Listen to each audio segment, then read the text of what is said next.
Hello, everyone, and welcome back to Play, Pause, Rewind. We are on our 19th episode now, and we are going to talk about Star Wars Visions. But before we do that, Niles, how have you been these last 2 weeks? What's going on? Oh, much better than you. Oh, no. Oh, yeah. Yeah, I've been doing all right. And I mean, I love talking about Star Wars. It's one of my treasured childhood memories. It's just all the Star Same, Wars films. yeah. We grew up with the prequels, but we also had the OG trilogy. And man, I just love Star Wars. So I'm excited to talk about this today. But yeah, Dylan, how are you doing? Pretty well, all things considered. I don't really want to get into the details, but I had a bit of an incident in the last 2 weeks, injured myself. You can kind of see there, but we're all good. We're chilling. Like you, I grew up with Star Wars, though. I had the special edition VHS box set that I grew up watching over and over and over again. Still have it, actually. Wow. Yeah, and we, of course, came up during the prequel era, but still fans to today. I would say Star Wars is one of my favorite franchises of all time, but I only like a little over half of the movies.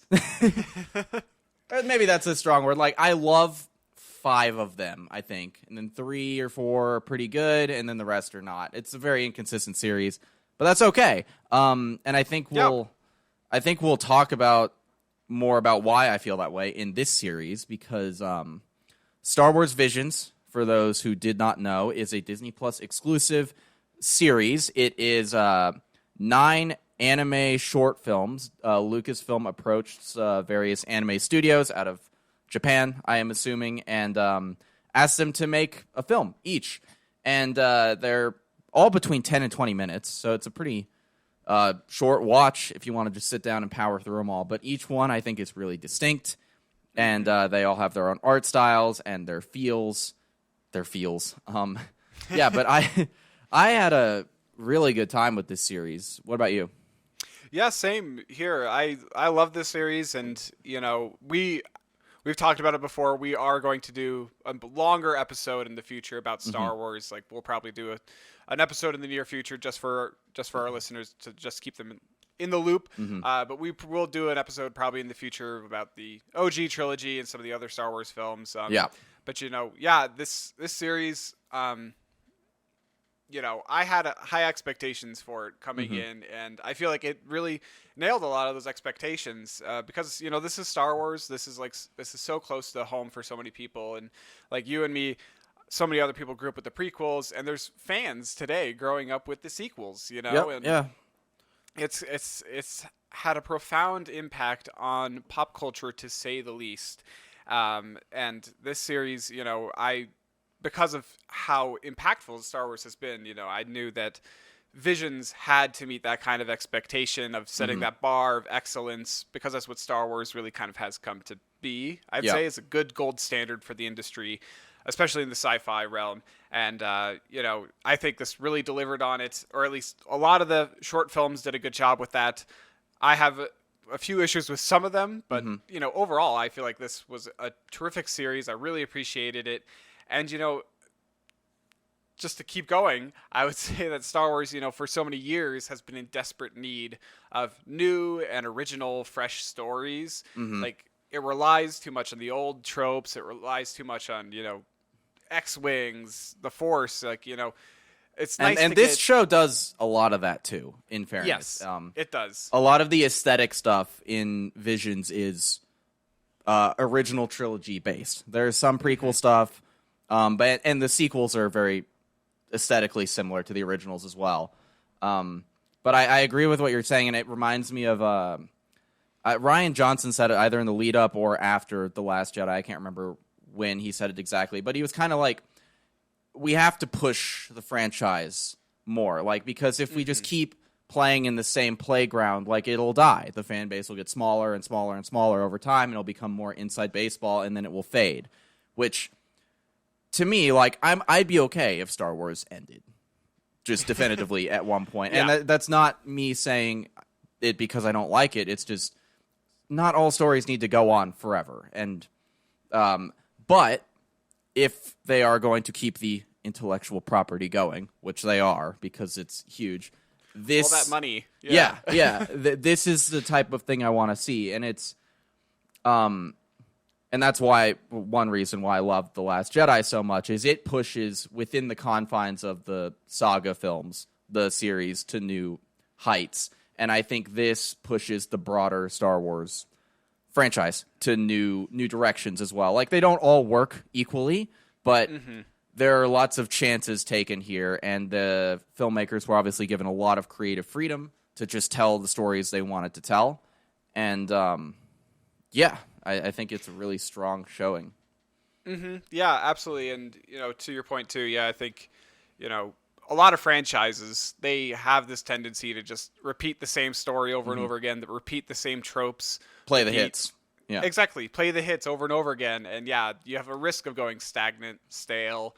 And this series, I feel like, has breathed new life into Star Wars. It's kind of given some more fresh takes, some more fresh perspectives. And, it's explored stories that are not, like, at all, like, they are loosely associated with the Skywalker saga, but they're very much their own tone, their own feeling. And that's what I really appreciated about it. But yeah, I love it. It took some chances. Dylan, do you know if these are technically canon or not? I do not care.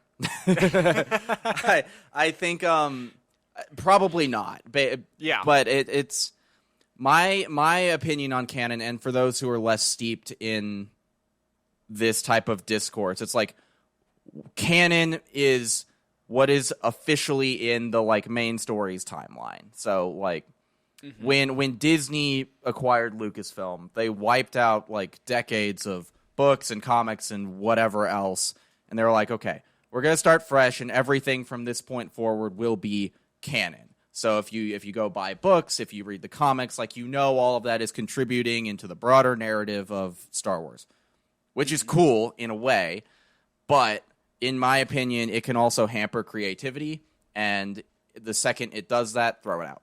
Just like creativity and an interesting story will always be more important to me than if it lines up neatly with the lore of the broader series. It's like I would have been fine if fucking Luke had turned up in one of these and just like shown up, and it doesn't need to line up with his adventures elsewhere. I'm a slight spoiler. He doesn't, and I'm kind of glad he doesn't. But canon is both a strength and a weakness. I think it's awesome for something like the Marvel Cinematic Universe, where everything connects in together. But going back to when this series was first announced, it was at I think a Disney investor thing or whatever, and they had their big graphic for future Marvel projects and then future Star Wars projects. And for the Marvel one, I was like, ooh, this is exciting. Like, where it seemed like we were getting a lot of riskier, relatively speaking, for the franchise projects. And the big interconnected franchise is what I expect and like from Marvel at this point. So I got excited for that. But when I saw the same thing for Star Wars, I just got filled with such dread. Like, I don't want Star Wars to be this massive interconnected cinematic universe franchise.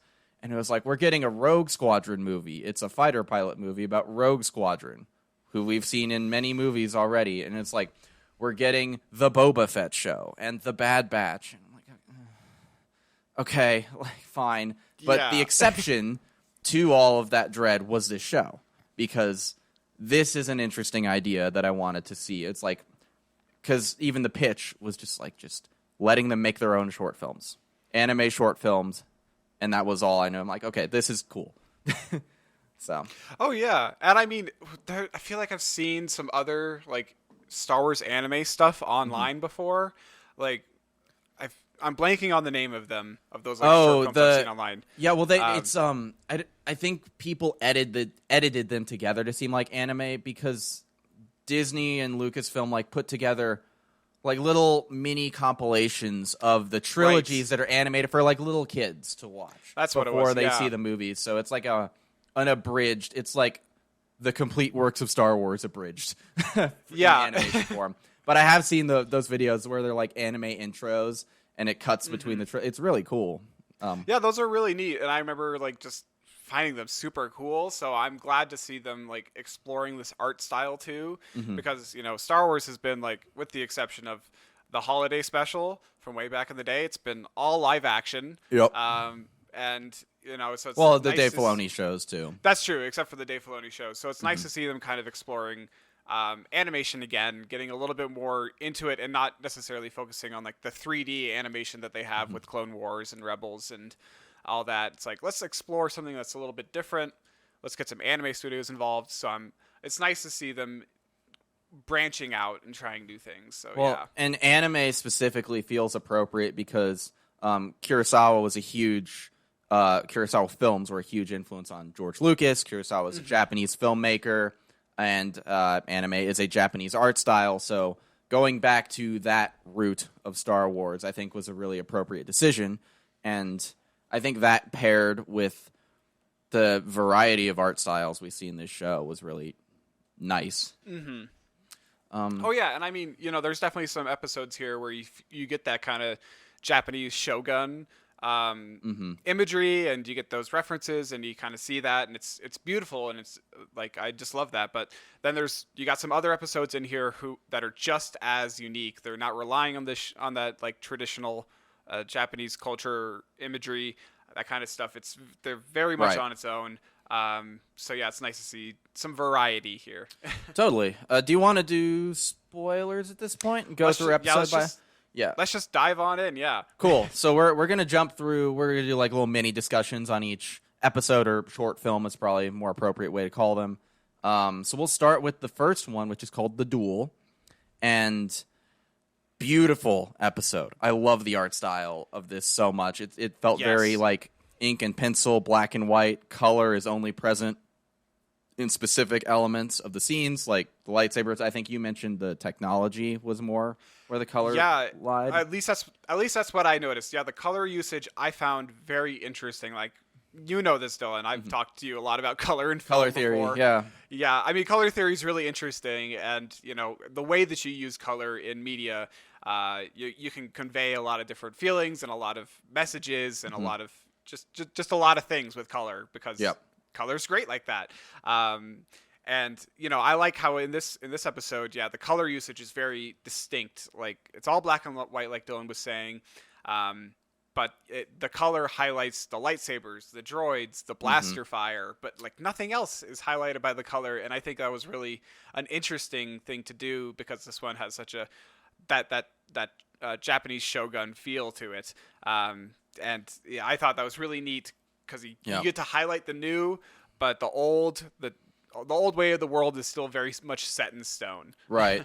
And it has a lot of the tropes of like the Ronin samurai and the lone gunslinger that you see in Westerns, which have a lot of similar, which is kind of like what Star Wars is. It's the melding of those two things with Flash Gordon. It's like samurais, gunslingers, and weird sci-fi pulp.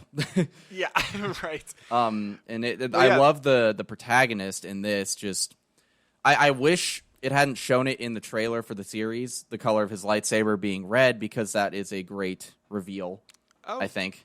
So if you hadn't seen the trailer, yay. That's probably a nice, fun twist. Yeah, I mean, I didn't recall that from the trailer, but like as the episode kind of went on, it was very obvious to me that he wasn't a traditional Jedi. No, he was some form of the dark side user. But I appreciated that reveal, and that was honestly kind of a little bit more interesting than the traditional dynamic of a Jedi versus a Sith. It's like, oh, this is more complicated than that. It's a little bit more complicated. Yeah, and I love too, just the longer Star Wars has gone on, the more the line between Jedi and Sith, well, light and dark, really has gotten more muddied, and the prequels play with this some, not very well, in my opinion, which we'll eventually do a prequel episode and we'll talk about why I feel that way. But I think like early on in the 70s and 80s with Luke, it's like Luke is pretty much good guy, and that works for that series. He's tempted, kind of. He's not really tempted so much as like succumbs to emotion in certain points, but it is very light and dark, and that gets complicated by the reveal that Vader is his father. But it's very much like the Emperor is a huge prick, like very bad person. Luke is a very good person, and that is the dichotomy. And then ultimately, the trilogy ends with sort of a battle for Vader's soul almost. But like in the sequels, though, like Rey displays a lot of traits traditionally associated with a dark side user, and Kylo Ren is oftentimes a little bit sympathetic, even though he's also horrible. Yeah. So the line gets muddied, and I think both Force Awakens and Last Jedi play with this a lot, and Rise of Skywalker, I guess, maybe too. I don't remember that movie as well. Yeah, a little bit, I'd suppose.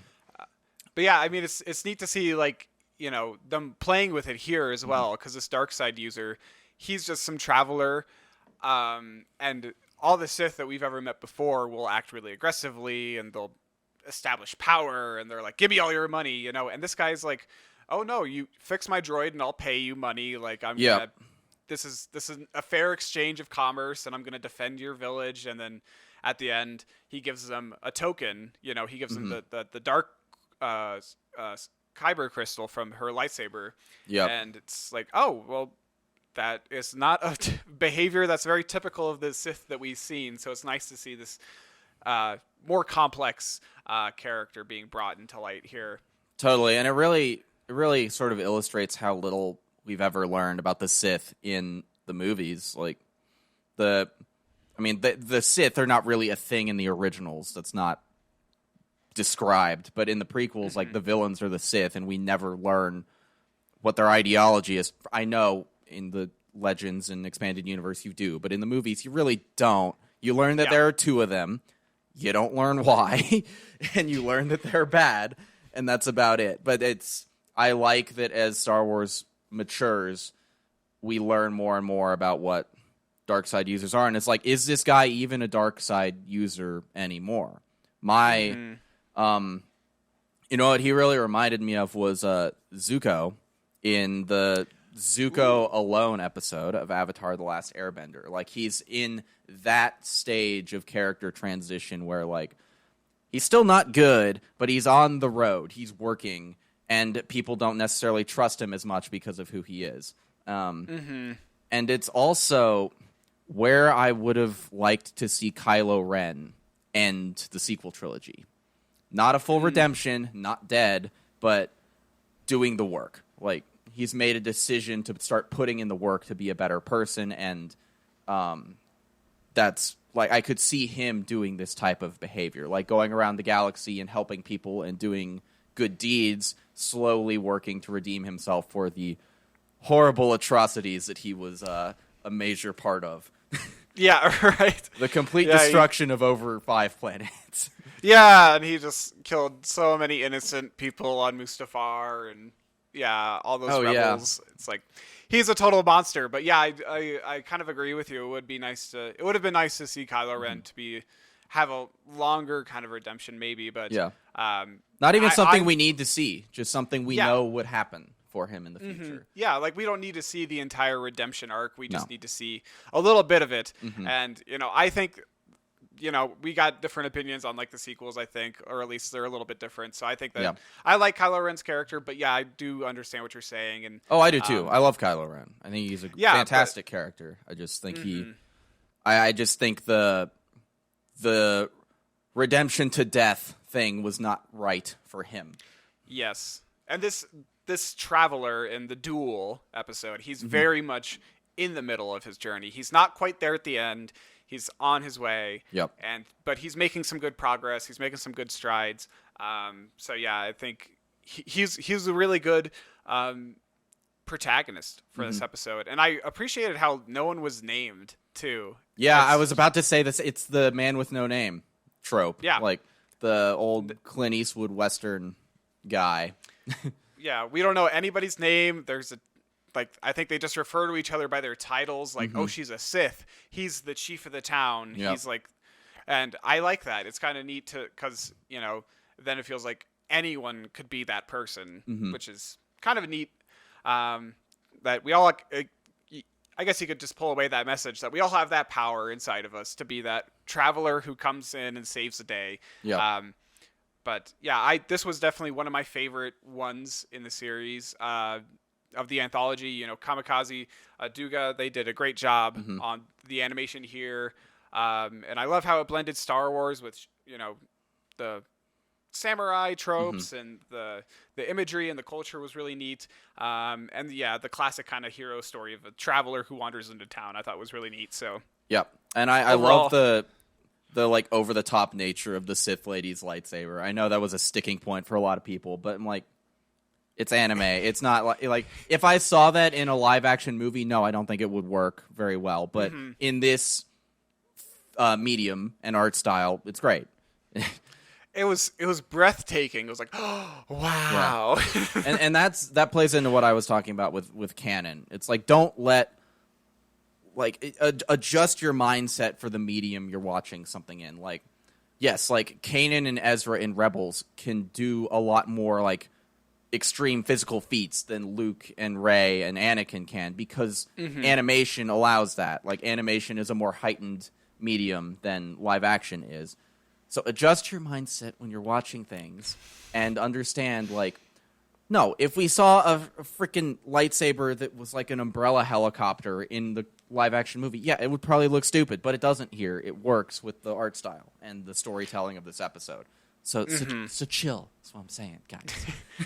Yeah, it's like it's okay. It was really neat, but yeah, the practicality of it in live action, yeah, I agree.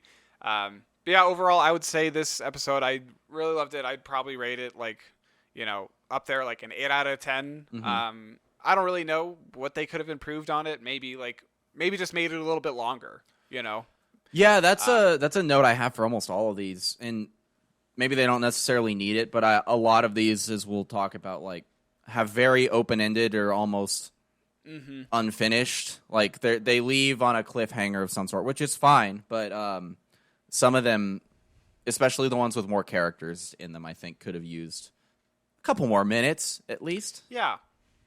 But yeah, I wouldn't mind learning more about the duel or the stranger who just wanders into town. Like, I would be open to seeing another episode on him in the future, but that's wishful thinking. It probably won't happen. Who knows? Let's talk about episode 2, Tatooine Rhapsody, the music episode, the rock band. Yes. I loved this.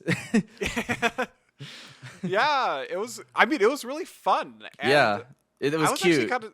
Yes, it was cute, and I was actually kind of surprised by some of the music. Like, it was actually kind of, I don't know, I was tapping my foot to the song. Like, it was kind of neat. Yeah, the music, the lyrics were weird, but that's okay. Yes. But I like that this is just like, this is the story of a wannabe rock band in the Star Wars universe. And there's and the bass player is a Hutt, and that's sort of the crux of the drama, is they're being hunted by Jabba's bounty hunters because I guess he's disgracing the Hutts or something by playing punk rock. I don't know. I don't know. It's very vague, but our main character, I guess, is a former Jedi, and was it your interpretation that he was like getting Order 66 when he found the Hutt guy? Yep, that's what how I thought. It. That's what I thought was happening too.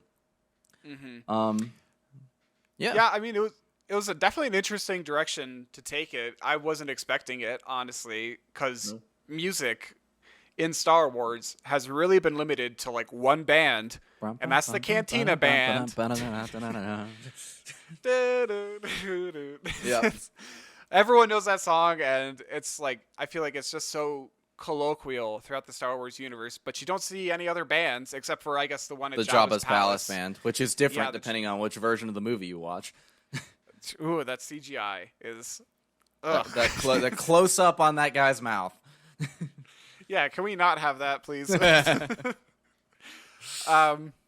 it was nice to see, a different approach to music in the Star Wars universe. Yeah. And yeah, that it was very interesting overall. I looked at very briefly, just like looked at the stars on IMDb, and this one was like the lowest rated episode. And I don't know, that's what always highlights the difference between me and a lot of Star Wars fans. Like, I just want to see different things, and I liked that this is a completely different corner of the. Obviously, we have Jabba and Boba Fett's in there too, but this is a element of Star Wars that we have never seen discussed or brought to the forefront. So I was like, oh, cool. Just tell the story of a band in the Star Wars universe. Why not? Yeah, why not? I mean, there's so much activity in the Star Wars universe, and even like on Coruscant alone, I feel like there's so many like blazing lights and there's clubs and there's all these attractions. It's like there's an entire underground culture of Star Wars that we've barely scraped the surface on. So yeah, this band was definitely a good kind of like peek into that world. Right. And for the most part, when someone is going in and telling a story in the Star Wars universe, it will be Jedi, Rebellion, or Smuggler Bounty Hunter. And then that's why Star Wars, to me, has always felt like I'm okay with it ending as a series because people only tell one of 3 stories. So more stuff, not necessarily about bands, but like tell different types of stories in this universe that George created. It's bigger than we like allow it to be sometimes. So I liked that for that reason. And also I like the fact that they win the day and they save the bass player's life by just like playing a bop. Like they just win over the crowd and Jabba with their music. Yeah, it's like, oh, awesome, we did it. We saved the day.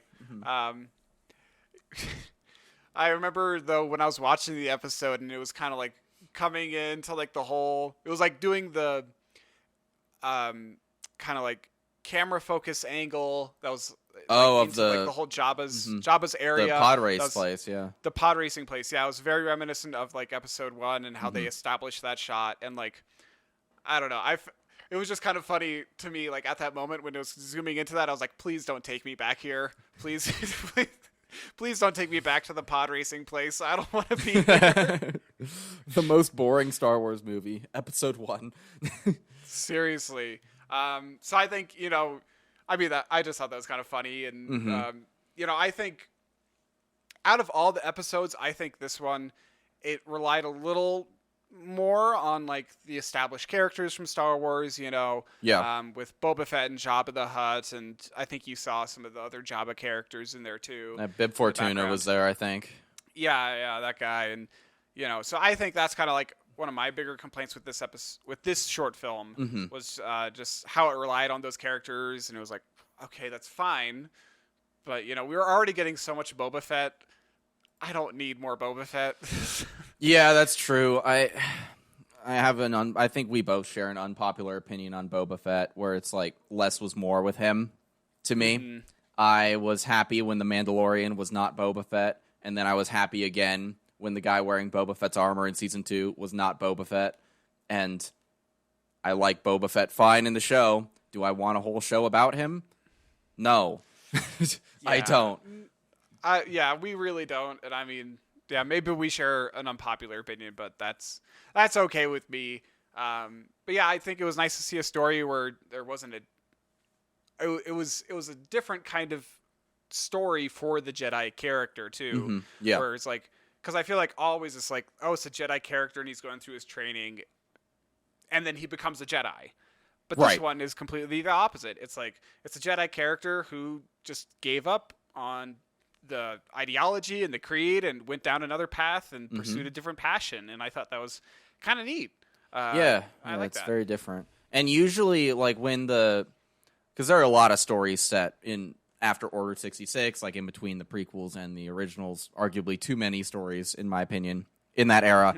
But I usually, like the Jedi who walked away, the story facilitates them coming back to the Jedi lifestyle in some way, like with Kanan, which works really well in that show. But it was nice to see something different. He's just like, I'm going to be a rocker now. Yeah, right. It's like, fuck it. I'm going to go for the music, man. That's where the money is. That's where the money is. For real. And they like, they end the episode with like, Jabba, you should sponsor our rock band. It's great. Great. It was cute. I like it. I think it's fun. Yeah, it's a fun episode. And,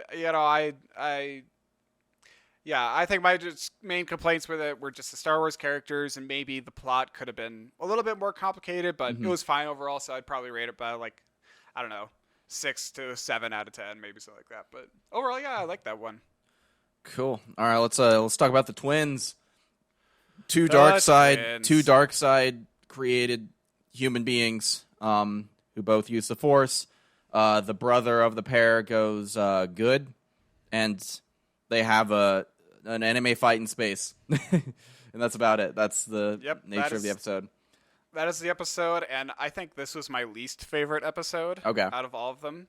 I just think, Trigger did a good job animating this, and I think, it's a beautiful episode, and the fight in space is really neat. And I'm willing to suspend the whole oxygen thing because they're fighting in space and they need oxygen, but whatever. Yeah, I had a feeling people would, not us, but some people would be very, very upset by that. But yeah, but I mean, if Princess Leia could survive, then whatever. But yeah, I think, the way that you summarize the plot is basically the plot. I feel like there were 2 plot points in this entire episode where it's just, A, there are 2 dark side twins. Yep. And B, one of them is turning good. Yes. And that's it. And it's that's just kind of boring to me, I feel like it could have been a little bit more complicated. There just could have been something more to I this feel like story. this would be an excellent first act to a longer story. Yes. Because I would like to see the dynamic between the 2 of them grow, and I'd like to see more of it. But this is one of the ones that felt the most incomplete story-wise to me. It felt like an inciting incident. Yes, absolutely. It felt like the first act of something, it needed something more where maybe just, I don't know, just something more. I know you only have like 15, 20 minutes to come up with like a really engaging and great story, but use all of those minutes to create something that's a little bit more interesting than just another kind of forced dyad story, Yeah, I still don't really understand the point of the forced dyad from episode 9 or what it is. I don't understand the point of most of episode 9 though, so that I don't want to be too mean. It's hard to make movies. I understand this. Yes, but this did feel the most sequel inspired because of also 9 and 8, I guess there was a romantic tension between Kylo and Rey for a while, not a sibling one. But this also reminded me, to a lesser extent, of the Lost Stars book, the new canon one, where it's 2 people who are in love and grow up, and one defects from the Empire to the Rebellion, and it sort of parallels the original trilogy events. Solid book. I got annoyed by the one who stayed with the Empire by the end, because it's this is a bad regime, and you're just staying with it because your culture is one about keeping your word and promises no matter what, and it's it's too far, you gotta leave. Good book though overall. I really enjoyed it, but I love the fight on the Star Destroyer though. The fight is really cool, and I think the whole Kyber crystal thing, I mean, I think it's a fine trope, but I feel like it's just being repeated a little too much. Maybe. That's just me, but I think the duel in space visually it's really cool. It was pretty sick. I love that shot of the brother with all of the sisters' lightsaber whips sort of entwined, and he's holding them all. It's a great shot. That was a really cool shot, and I like how it was very over the top too, where it was just I'm doing this thing with my lightsaber, and it's huge. It's huge. It's crazy big, and that's not how it would be for Luke. His lightsaber was always the same size, and it was nice how they exaggerated a lot of the actions and all the action of it. But I think this episode, it could have been a little bit better. It was it needs more. It was half finished or something like that. It just needed a little bit more. So I'd probably say I think it's just a premise that's meant for a longer format than this. And I don't know if the studios were given time limitations or not, but I guess these are normal lengths for short films, about 10 to 15 minutes. You don't want them to be longer than that generally, from what I understand. But some of the concepts are more suited for longer form narratives, I think, in this series. The duel, perfect for short film. There are 3 characters, 4 if you count the droid, perfect, and barely any dialogue. It's visual. But this had a lot more going on, and I think needed a longer format. 100%. That's the twins. Should we move on to the next one? Yeah, let's do it. All right, so the next one is The Village Bride, episode 4 from Cinema Citrus. And honestly, I think this is probably another favorite of mine. Same. I really appreciated it. Like, it felt very original. It felt like poetry, like George Lucas says, it's supposed to rhyme. Poetry, and it's sort of like it rhymes. Just got to rhyme. And I think it really kind of does that. I feel like it's got those good callbacks to, Order 66 and what the Jedi are, and the nature force connection that flows between all things. I thought that was really super neat. I think, I think this was, when I watched this one, I was like, yes, this is going to be my favorite, but I don't know if it is 100%. But that final duel was great. Great. Yes, I love our main Jedi character in this. Just it seemed like to me she was dealing with the death of her master was her main holdup, I think, and its interaction with these villagers made her come out of her shell and return to her ideals, which I really enjoyed. And I love how effectively it outlines the internal conflict the village is having. Like you can tell that the bride is going to take the place of her grandfather and go and be these raiders hostage, and her husband to be is trying to be very supportive, but you can tell he's not happy about it. The bride's sister wants to rebel against them, and it's like you get all of that so clearly established and fleshed out in such a short amount of time, I felt. Oh yeah, absolutely. I thought they did a really good job with just getting details of the story out there without using too much dialogue. They were showing it to us rather than telling us. Right. And that's how it should be. And I think within the first 5 minutes we understand who the Jedi is, who her friend is, who the bride and her husband or husband to be are what the kind of struggles they're dealing with, and how the planet is being exploited as well, or has been exploited. And right. I love the idea of the planet having memories too. Yes, and how that was the landscape so neat. shifts. Yeah, I love that. I want more of that. That's such a neat concept, and I feel like that's something that all Jedi should know. And I would like to see that concept repeated maybe in the future. Right. Well, and it plays back into Yoda's teachings to Luke, because it's not. Like Obi-Wan describes the Force as flowing through all living things, but Yoda extends that to the Force is in the rock even. So it's and it implies that there is life even in things that in our world are more considered inanimate, at least in American more Western culture. But no, I appreciate just and we see the connection to nature through Ezra in Rebels, he has that deep connection with the planet and animals, but it's not something we see as much in Star Wars live action stuff. Yeah, well, isn't there I feel like there's someone who knows more about Star Wars and has written about it. I bet that there's some Force power where it's a deep connection to nature, and I think we saw that kind of with Ezra, where he could command the animals to go do things for him. So maybe there's some kind of, they were exploring that a little bit here, and I don't know, that was just something I was thinking about. Yeah, I think I love how I forget what the village bride, and I forgot the character's name, but what she has a different name for the Force, I think. The local, they have a different word for it because they're not and that I think rings true to a lot of things. It's same principle, different name, different understanding, and I really enjoyed that a lot. Yeah, I forgot about that. Yeah, they did have a specific name for it. I can't remember it. Oh wait, I have Wikipedia pulled up. Let me see. Oh, I was actually my remembrance of this episode was a little light, so I had to check. Okay, the Magina, that's what it was. Yeah.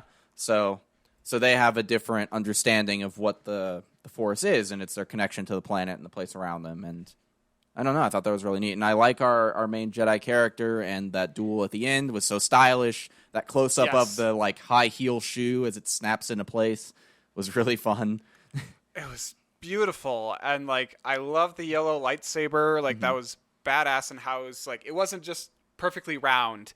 It was like a knife, you know, it's like straight and narrow, like a classic katana. Yeah, and there the duel had that as well. Lop and Ocho has that as a lot of the lightsabers in this series are more blade shaped, which and we'll talk about this in the next episode too, but like a lot of the lightsabers in the series were very unique, where it wasn't like just standard, you know,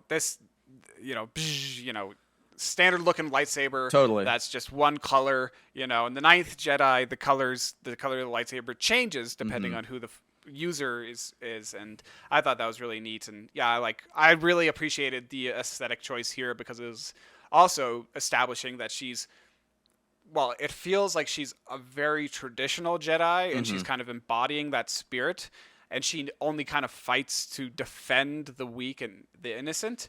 Yeah.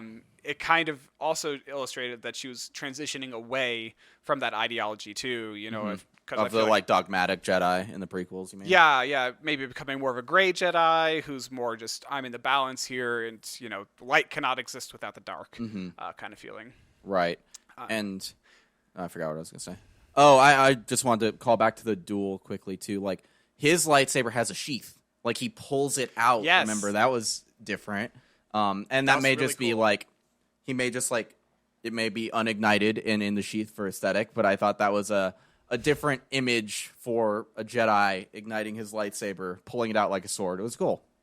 Yeah, I like that. That was really neat. And yeah, totally. Yeah. And you know what I also liked about the Village Bride too, was that like it had the creative usage for the battle droids too, you know, where it was like, the warlords just came in and took the battle droids and reprogrammed them for their own purposes. And it's like, oh, that's such a good idea. Why had I never kind of considered that thought before?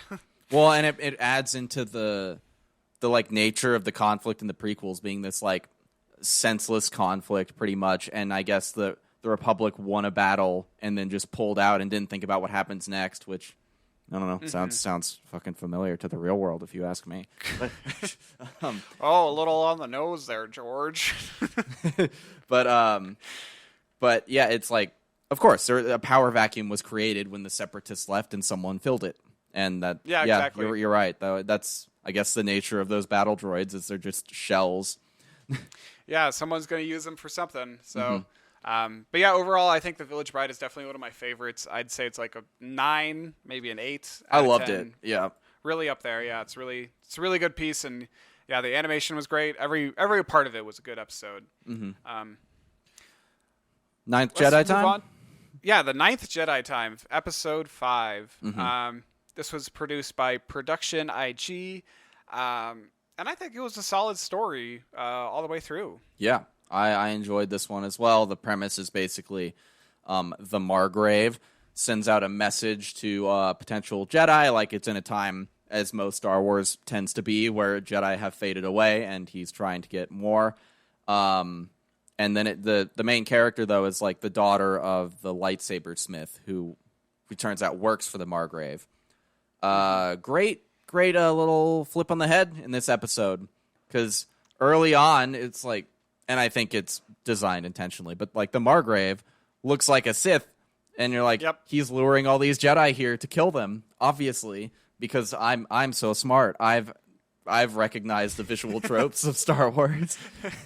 I've seen Star Wars before. I know when a bad guy looks like a bad guy. He has a bad cape and red eyes, like he's evil. But no, that was all a show, and all the Jedi, except for the kid, are Sith or Jedi hunters or something. It was a great little reversal. They're like, Sith acolytes or something like that. Something like that. But yeah, I really appreciated that reveal. I thought, like, as the story was going along, I was like, the Jedi are acting a little suspicious. They like, really want those lightsabers. They were very impatient. They were asking a lot of questions, and it's like, that's not how Jedi act. And yeah, that was just a really cool reveal, because we were just talking about the lightsabers and how the lightsaber color, it changes depending on who's wielding it. Right. And that was just so cool, where they all ignited it, and it was just except for that one guy, red. Except for the one young kid, and he's like, what? Oh shit! I wasn't prepared for this. No. Yeah, but I liked our protagonist in this one a lot, and her relationship with her dad was well established very quickly. Also refreshing, he did not get killed. Although I would have been fine with that too. Like, I love that last interaction they have where he's trying to get her to go, and then she's just like, "You're talking like we're not going to see each other again." It's like, yeah, he is. Yeah. Yeah, you know, something's happening if you were to look out the window. It's like, you gotta go. Come on, girl. You know what universe you live in. Your dad is a lightsaber smith. Like, yeah, this is Star Wars. Your parents are gonna die. haven't you seen it? Come on. Yeah, I thought that twist was great with the Margrave and the lightsaber smith. Yeah, I think that was kind of a neat addition to the story too, because we've never really met the people who create the parts for the lightsabers. Well, and traditionally it's the Jedi themselves, right? Yeah, they're always the ones that are like putting it together and making it themselves, and like, you know, that's all really interesting. So it's kind of neat to see a different you know, way that the lightsabers are produced in this far off time in the future. Yeah, whenever it's set. Was. Yeah. I would complain. One of my only complaints with this episode would just be the dialogue. Okay. I felt the dialogue was stilted and clunky, and kind of made it challenging to sit through at times. But I think, you know, that was mainly probably the first half of it, where it was just a lot of exposition and a lot of just, hey, I got this message. Did you guys get this message too? Let's talk about it. Yeah. In detail. Okay. I think too, part of that might be, and I may be stepping out of the realms of my knowledge here, but these were, I think, written for Japanese first as anime. So it could be a lot of the dialogue works better, which is why there's always the sub versus dub debate in anime fan circles, because it's like something written for Japanese may not play as well in English. So it could be that it felt less clunky before translation. But and I do intend to rewatch these in Japanese at some point to get the full authentic experience. But for first viewing, I wanted to watch it in the language I understand. Yeah. So I actually didn't, I guess, yeah, so were these originally all made with Japanese? Pretty sure. I guess it's like, oh, okay. Because, I mean, all the studios, I mean, anime is a Japanese animation form. So I could be wrong, but I assumed, like anime traditionally is, it is made for Japanese and then translated afterward. Yeah. So. Okay. That's interesting. I didn't know that. But yeah, I mean, final thoughts on the Ninth Jedi. You know, I thought the speeder chase was really beautiful. So good. I love the speeder chase across the ice. That was gorgeous, and like how she like was riding it backwards. I thought that was really cool too. Yeah. And she picks up the lightsaber enough to defend herself, and cliffhanger ending too. Yeah. A little bit of a cliffhanger ending where he's like, "We're gonna go find your father. Like, we're gonna do it. We're gonna save him." And it's like, "Oh yes, I want to see that now that I understand who these characters are." Yeah, I thought that was neat. So yeah, I think this was a good one through and through. Probably rated 7 out of 10 in my book, something like that. Yeah. So cool. All right, now we're on to TOB1, little robot boy. Yeah, this production comes from Science Saru, and you know, I like the originality on this concept. I really did. You know, it's about this just basically droid boy who's living with his creator and all the other droids that he's created on this planet, just trying to give life to it. Yep. And as the plot goes along, his mentor figure dies, and he picks up kind of the lightsaber and realizes he kind of feels the Force and defeats an Inquisitor and brings life back to the planet. And I thought, yeah, I really liked this one a lot. Well, and an important note too: the mentor dies because the kid does what he was told not to. He's like not supposed to go into the basement, and the description made me think the mentor dad guy was going to be somewhat sinister, but no, it's just like he was a Jedi, right? And he was in hiding. Yeah. And he wanted to bring life to this planet. And, like, the little kid was just curious and wanted to explore. And cause disastrous consequences. My due to the aesthetic, especially of the mentor, kind of reminded me of Pinocchio and Geppetto. I don't know if you got that vibe a little bit as well, but like I see that. Yeah, he like created his own son, and then obviously it doesn't follow the Pinocchio narrative, but that was the visual parallel I made to it. Yeah, totally. And I mean, I definitely see that parallel a lot with like just the imagery of the father and the little boy. But yeah, I think even since he didn't have any arms, the mentor figure, he didn't have any arms. So he was doing everything with his. Yeah, I'm pretty sure he didn't have any arms, but he was just he was doing everything with his mind and kind of instructing his droids to do everything. So I think that kind of speaks a little bit more to that kind of Pinocchio, Geppetto parallel there. Yeah, that's cool. I did not remember that detail at all. Somehow I missed that. But yeah, I enjoyed it, and I liked too that he fights off the Inquisitor, but he doesn't go off and be like, I'm going to be a great Jedi warrior. It's like, I'm going to finish the mission. I'm going to bring life to this planet, and then I'm going to go bring life to others afterward. I was like, that's cool. It's a smaller scale, like, bringing life to a planet. It's not small scale, but a different nature of mission for a Star Wars character. It was cool. Exactly, yeah. And, it was also neat, whereas he's a droid, basically, or an android, something like that. Something, yeah. He's not entirely a human, he's not entirely a droid, but he's somewhere in between, it feels like. He's not a real boy.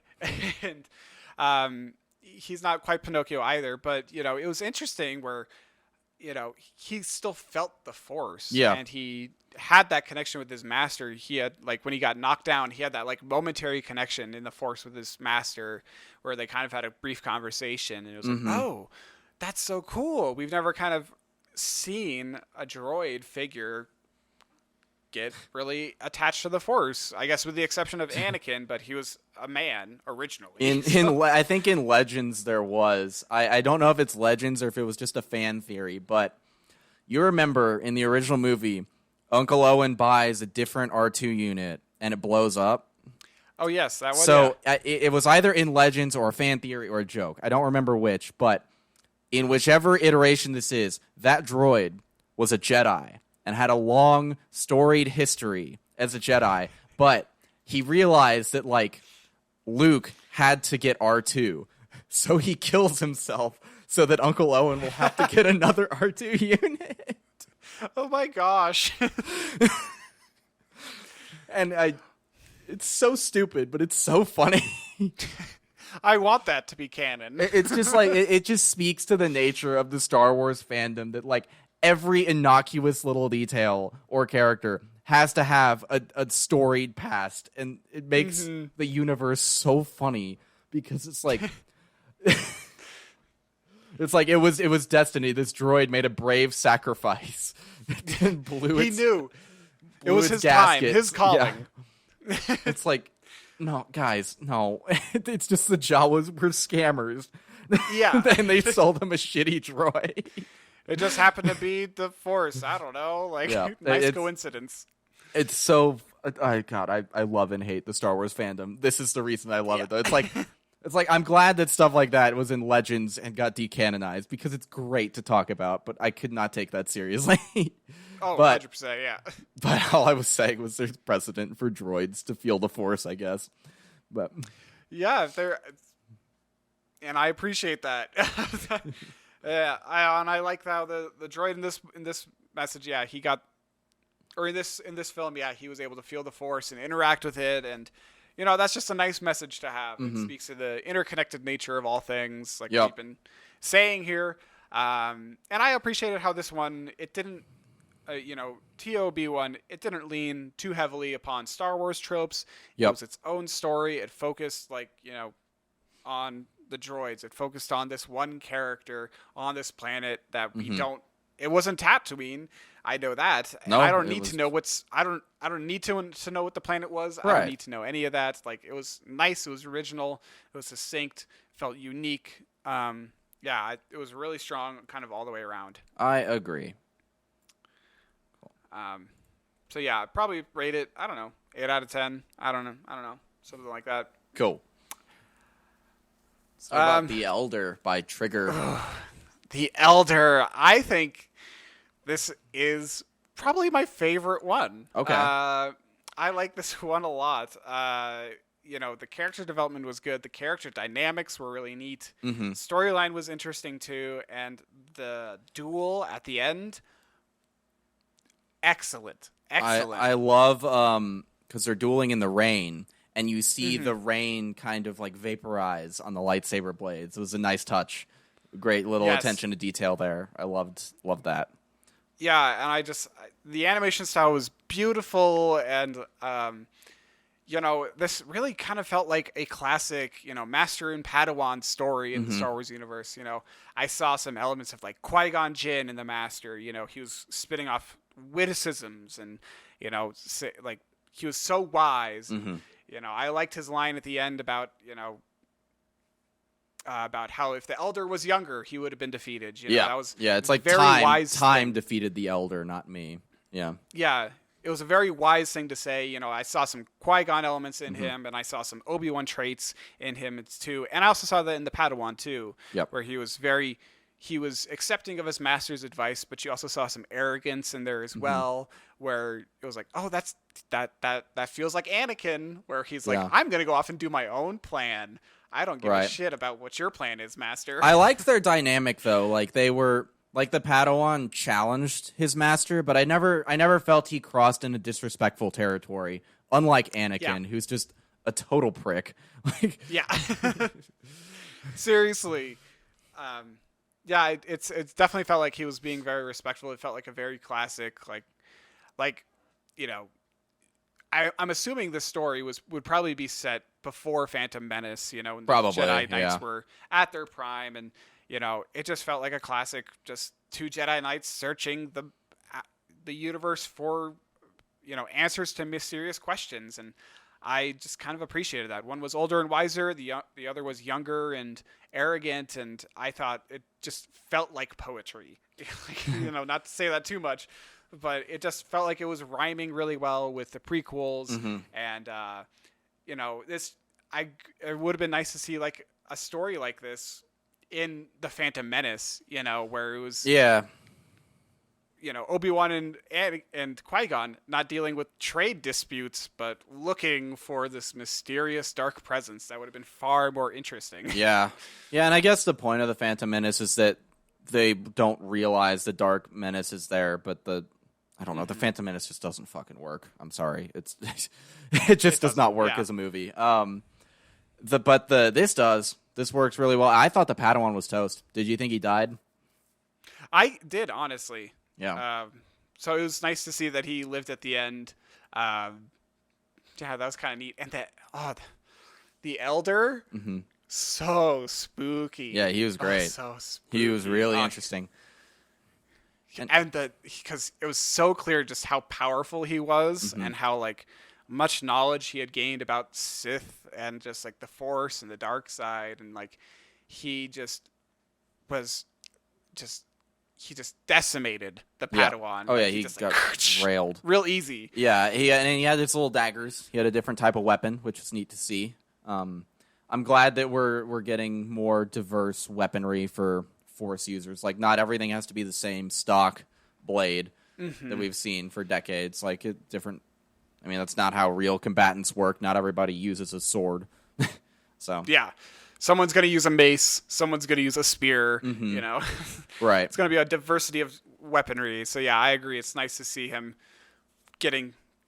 pulling out those two daggers was so intimidating. Yeah. The thing that really, the whole episode was cool, but the thing that really put it over the edge for me was what you said about how it was time that defeated the Elder, and like he was just way more powerful, and had he been younger, there was no chance for either of them. Like that added to his spookiness so much more.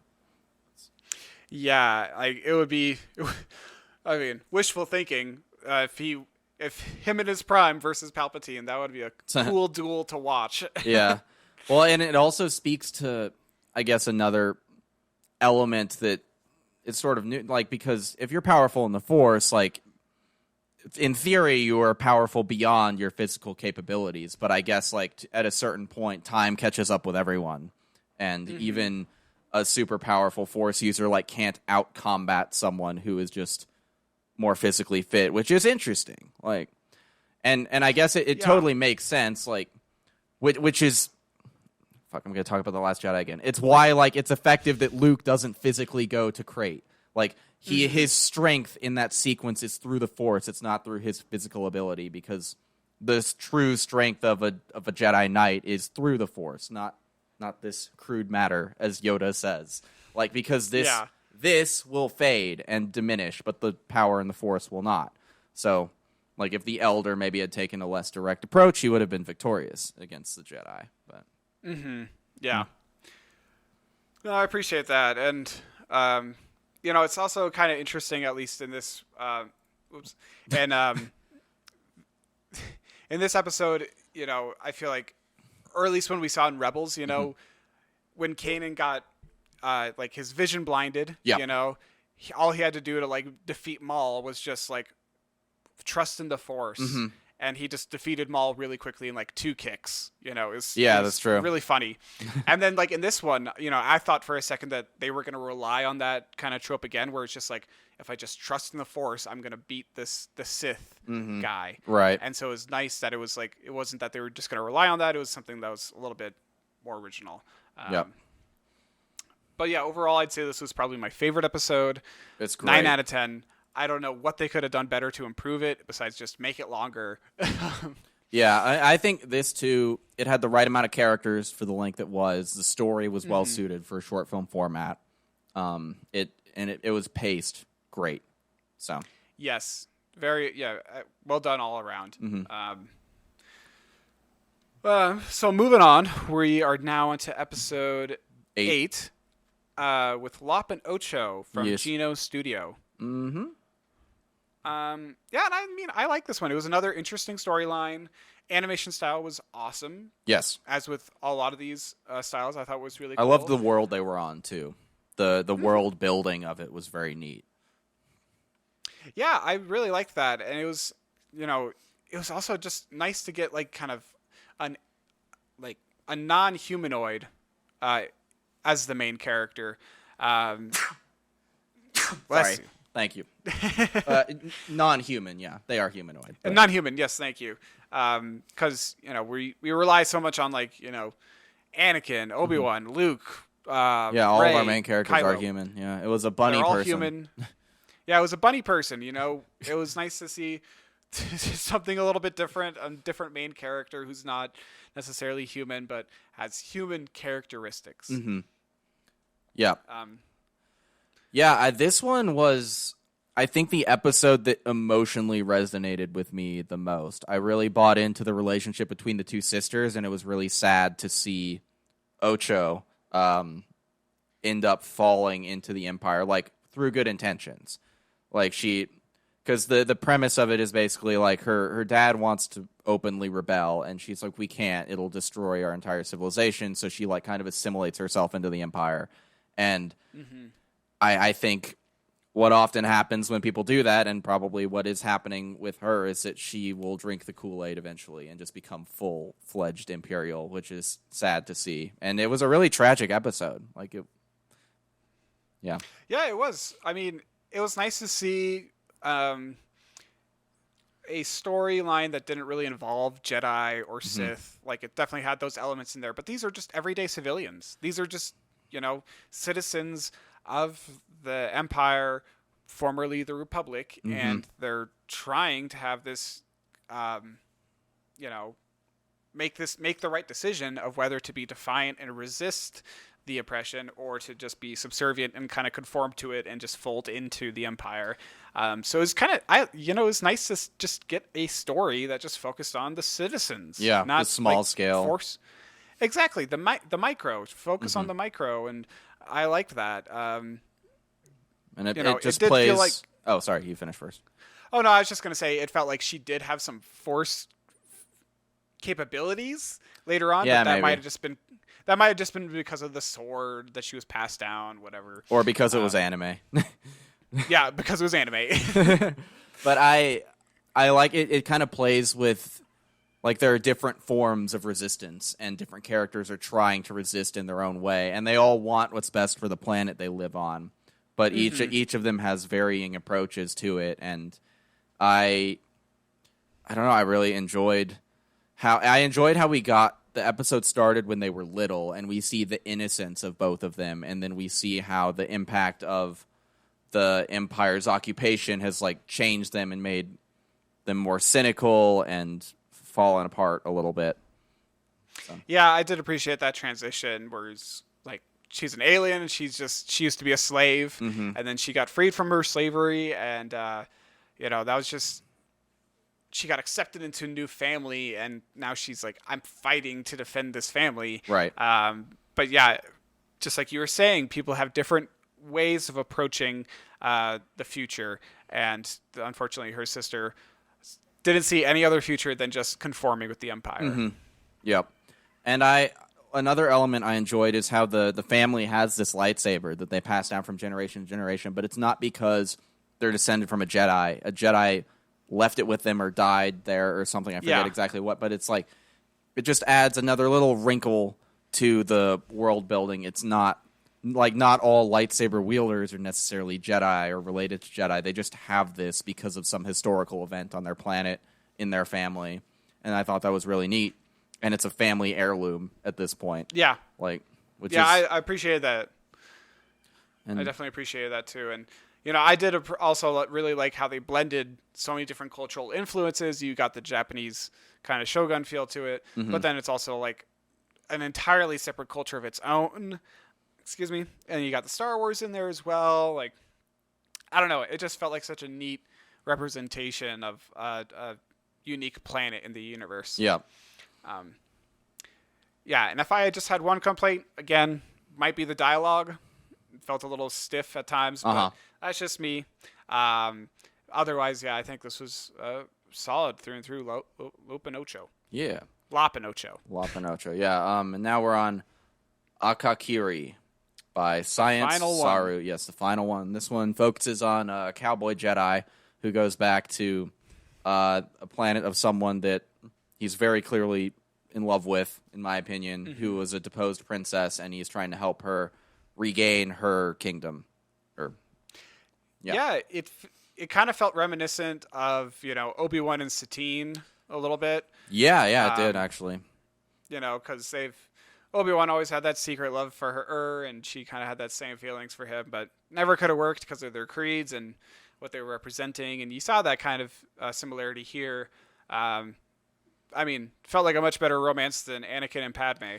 Yeah, it did, but also it reminded me of Anakin and Padme a lot because of what happens with him at the end. He turns to the dark side to save her in a similar way that Anakin does for Padme, but for me, this felt way more organic because he didn't become like the child murderer 10,000 immediately on a dime like Anakin does. It's more subtle, and he doesn't do anything bad in this episode. He just surrenders himself to darkness and will do bad in the future.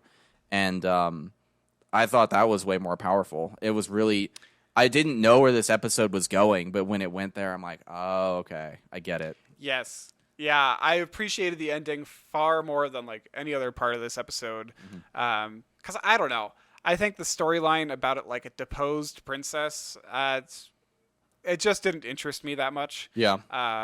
And, I bet other people probably found it a little bit more interesting, but I feel like this is just a storyline I've heard before. Not super interesting to me.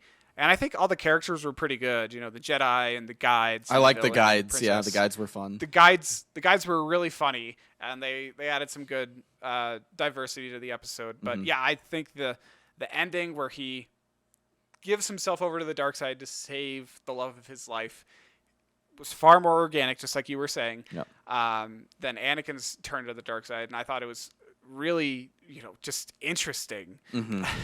Well, and in saving her, he loses her as well, because she's not thrilled with what he's doing, and he's joining her enemy. So it adds I don't know, like George was trying to do a lot of really ambitious stuff with episode 3, but Anakin does not work. His fall to the dark side just does not work. But this did, and it had the similar effect. Like, he didn't want to lose her, but ultimately he did by saving her through bad methods. And yeah, right. And also just the nature of his mission from the start. Like, it doesn't seem something that would have been sanctioned by the Jedi. So I think he went and did it on his own, and he left himself vulnerable to being manipulated, which, it works. I think that it works really well. Yeah, I think it works really well too, and yeah, I think the Jedi, I think, was the most interesting part of the story for sure, and yeah, I think what you're saying, he might be more on the teetering side to dark than we might hope that he is throughout the episode, because it's like, is this mission really what the Jedi do? Like, the Jedi, I mean, I guess they do, but I don't know. Depends on the era of Jedi, I guess. Like, prequel era Jedi are definitely like dogmatic interventionist militarists. So yeah. We must control everything and help out everywhere. Yeah. Which, as I've gotten older, is one of the elements of the prequels I appreciate, even though I think it was poorly done. Like, the fact that... Because, like, as kids, we're like, why are the Jedi so weird? Why are they like this? And that's where I think George's biggest failure with the prequels was, like, as kids, we did not pick up what he was trying to lay down. So he did a bad job giving his messaging to what he loves to repeat is his target audience, a film for 12-year-olds. Like, that's how old we were when episode 3 came out. But it's like, if you show me Obi-Wan Kenobi and then Newt Gunray, I'm going to root for Obi-Wan Kenobi, like, obviously. So, the kids in the audience didn't have the, like, geopolitical wherewithal to understand the parallels he was, like, making with the fall of Rome and the Bush administration, which is what he was doing. Like, we didn't... Yeah, it kind of goes over a lot of people's heads, I'd say, well, even to this day. Yeah, exactly. And, like, it's great looking back now, but when I was a kid, like, I didn't understand that. But we'll talk about that way more in depth in our prequel episode eventually. But we will, yeah. But yeah, any other thoughts on Akakiri? No, I liked it. I thought it was really not fun. It was one of the more sad ones. But I also felt like this is a story that is setting up for future things, maybe. And I could be wrong on that. It could just be these stories were meant to be more open-ended, but I'm not, really not sure. But overall thoughts on the series, I think the biggest takeaway for me, the negative takeaway, is some of these just could have used more time, not time to develop, but time within the story. I think some of the stories had casts of characters that were a little bit too large for the short format. The Elder was the most notable exception to that. I think that had the perfect amount of story and characters for its length. Same with the Duel. But, yeah. Otherwise, I loved all of it.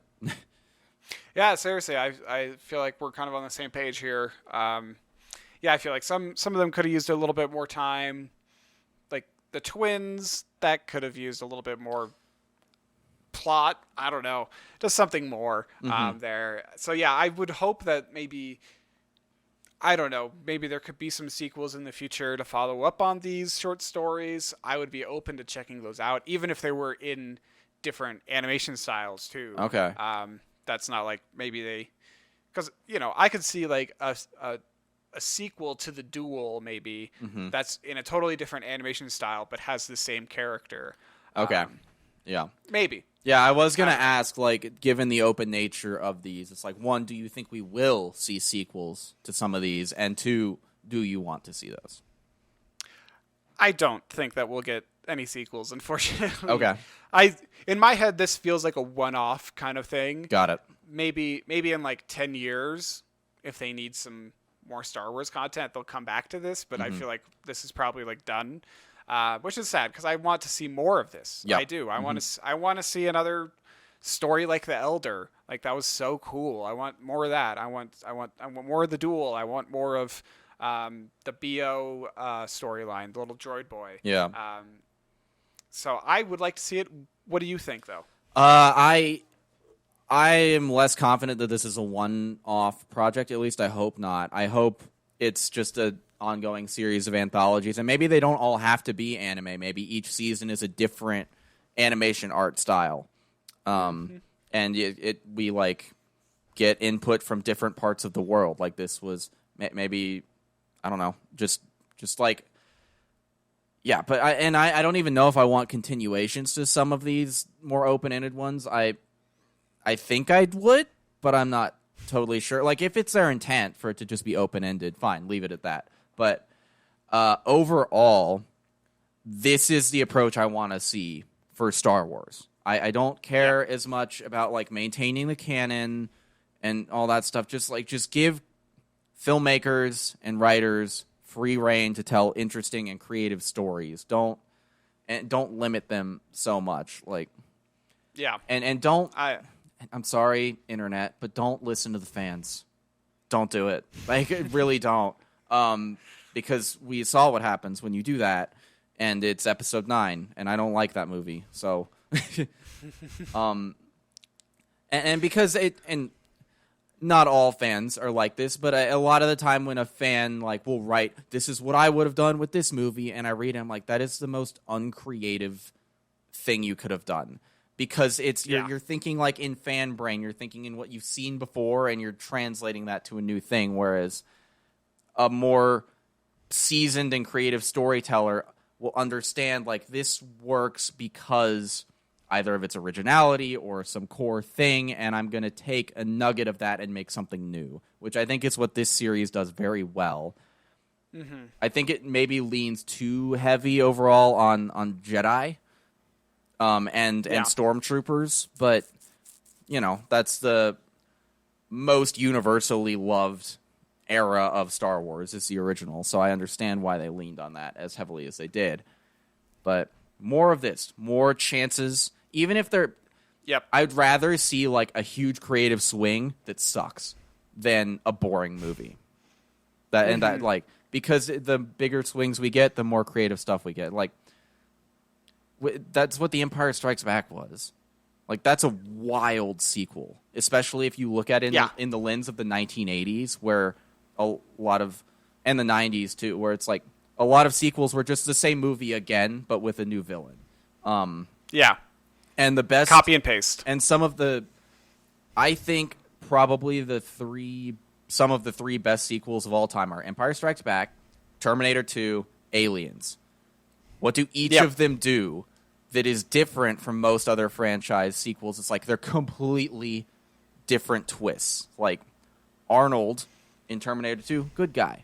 That's a huge shift. And also the character of Sarah Connor is wildly different than the last time. Can you imagine if Terminator 2 came out in today's environment? Like, it would be a mess. It would be a mess. Yeah, just like the like nerd internet discourse would be like, why is Sarah Connor all jacked now? They defeminized Sarah Connor. They defanged the Terminator by making him nice and talk to a kid. Like that's the level of like discussion that YouTubers have. And I'm a YouTuber too. I do this. I don't do that. But other YouTubers, a certain sect of them. But it's like some films just benefited from existing before the internet. Yeah, totally. And I agree. I mean, I want more of this originality, more creativity. You know, in this Star Wars universe that has gotten stagnant and stale, it's nice to see something that's a little bit more fresh, a little bit different. Yeah. And I would 100% be down for some sequels. They don't have to be continuations, like Dylan was saying. The new stories elsewhere in the universe. Focus on the civilians. Focus on the non-Force users. But you could still reference that stuff, right? But don't lean on it like a crutch. Yeah, and I think that's part of the problem with the tight canon of Star Wars as well. Is like they can't allow writers and creators to tell stories like set after episode 9, for instance, because they're probably going to do something with that time frame later on, and they want to preserve it for canon purposes. So it's like now, and it's why we didn't get stories set between Return of the Jedi and Force Awakens for like the entirety of the sequel run, outside of a couple of books early on, because it's like they didn't know what they were going to do with Luke in Last Jedi or with Leia and Han and like all that stuff. So they made it off limits so that the films could take priority in terms of canonizing things, which is fine. But it's like if you loosen the cuffs a little bit, we can get a lot more creative storytelling here. And I mean, how does every Star Wars saga movie start? It's like a long time ago in a galaxy far, far away. We don't need to be getting the exact events every time, right? It could just be like a tale being told.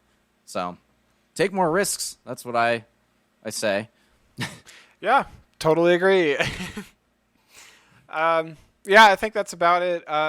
But other stuff. Or do you have anything else to say about Visions before we move on? Well, you had a note comparing it to like the What If show. If you want to discuss a different approach real quick.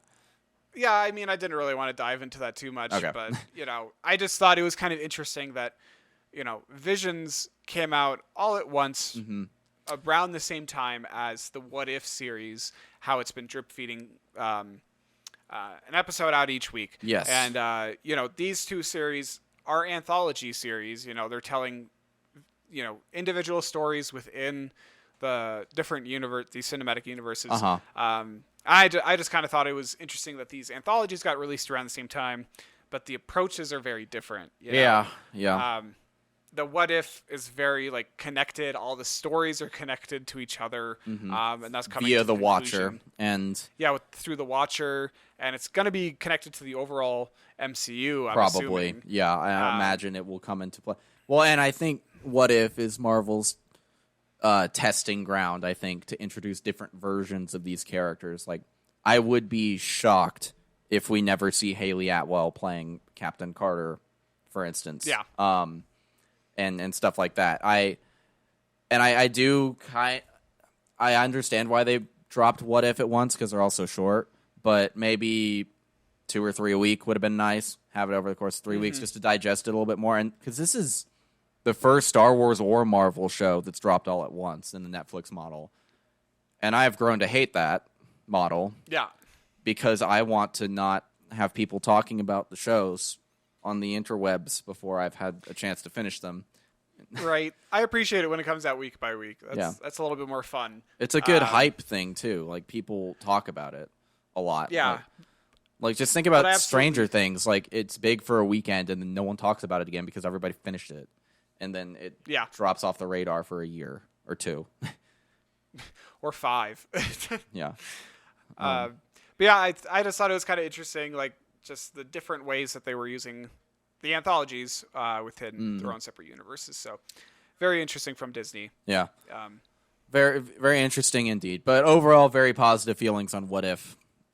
Watch it. Make more of this, please. Yes, What If and Visions. yeah, I enjoy What If a lot, too. I think overall, Visions has pushed the creativity a little bit more, although I really do love What If. Yes, me too. I'm not going to dog on that just to prop up Visions. That's a weak form of criticism, in my opinion. Totally. So moving on to the last part of the podcast for today, just other stuff that we've been watching, reading and consuming. Dylan, what have you been up to lately? A lot of video games this last stretch of time. New World came out, a new MMO from Amazon, so I've been playing that. It's a lot of fun. Also Deathloop, which I talked about last episode briefly. Oh, yeah. And Diablo 2 Resurrected. I've never played Diablo 2, so I was excited to get a chance to check it out. That game came out in 2000. It is 21 years old. And they did the Halo 10th anniversary treatment on it. So apparently you can flip back and forth between the new graphics and the old. Gameplay is unchanged. And not going to lie, I can sort of tell because it's but you can see a lot of the DNA that future games in that genre were built upon in there, and it's a really good game so far. Also been watching What If still, which is coming to its conclusion the day this episode comes out. So that's going to be fun, I think. Yeah, looking forward to it. Looking forward to how that ends. What all have you been consuming fellow consumer. Yeah, so I have joined the trend train, and I've started to watch Squid Game on Netflix, and I need to watch I'm that. about four or five episodes in, and it's really cool. Um, it's really violent, and it's kind of what you'd expect. But it's really neat, and I appreciate that it's in Korean, so it's kind of a different. It's international media, I suppose you could classify it as. So it's nice to get kind of branch out and look at something new, and it's fun. Yeah, I would recommend checking it out. And the new season of the Great British Bake Off has started lately, so I'm watching that, and so far I'm loving it. Giuseppe is my favorite. He's gorgeous. He's a gorgeous man, and I like the other.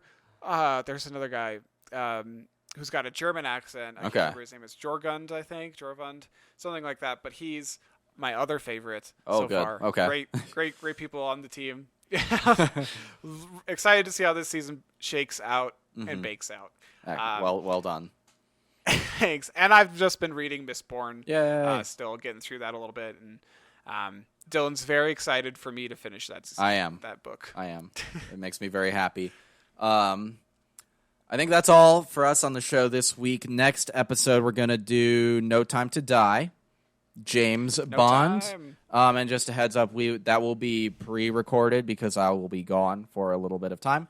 But I think the game plan will be James Bond and then Dune after that, which should be exciting. Yeah. Got some cool films. Yeah, so we'll see you guys in 2 weeks' time. Where can people find you online in the meantime, Niles? If you guys want to follow me on Instagram, you can. I'm Niles Got No Styles on Instagram right now. Dylan, where can people follow you online? All over on Twitter at D-Day Movies, on YouTube also at D-Day Movies, on Instagram at DylanD1026, and I'm on Twitch occasionally as well at D-Day Movies. All of our stuff is linked down below in the description, so check it out there if you would like. And if you like the show and you're watching on YouTube, please subscribe, give a like. You can comment too if you want to. If you're listening on an audio podcast platform, leave a review if you want to. Maybe at some point, if you leave any funny 5-star reviews, we might read them out on the show. So there's a little perk for you.